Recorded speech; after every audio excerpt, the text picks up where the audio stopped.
Charitable giving is tax favored in pretty much every country. And in the United States, this takes the form of a deduction for charitable giving. So most people take the standard deduction, but among those who itemize their deductions, they get essentially a break on their taxes for making a donation. So for instance, if their tax rate is 30% and they donate $1, they reduce the amount that they have to pay in taxes by 30 cents. So the effective price of giving that $1 is really only 70 cents. And we economists refer to that as the tax price of giving.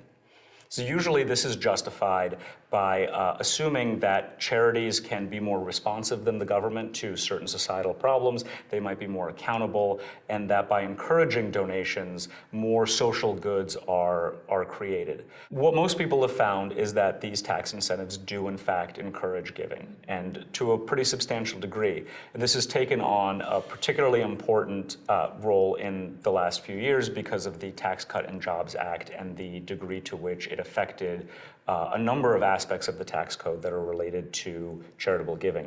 The most important of these is that it lowered marginal tax rates. That is, it made charitable giving somewhat more expensive by reducing the value of that deduction.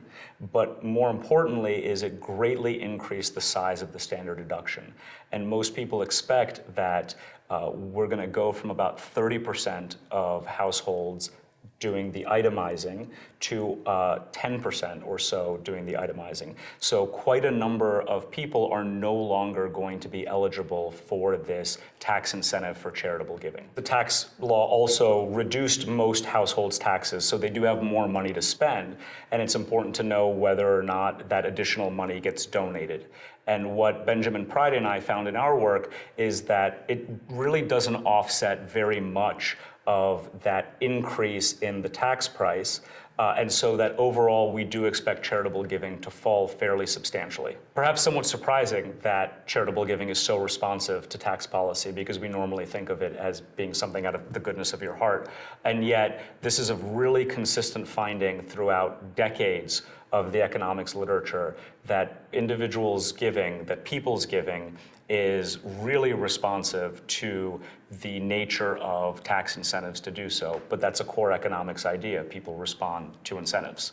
There are absolutely a lot of tricks, including the donation of appreciated assets like stock that's gone up, can really save on taxes by donating that directly rather than, say, selling it and then donating the proceeds. Those impacts are probably less important than the change in the standard deduction, but it is at its core a basic principle of economics. When the price of something goes up, you purchase less of it.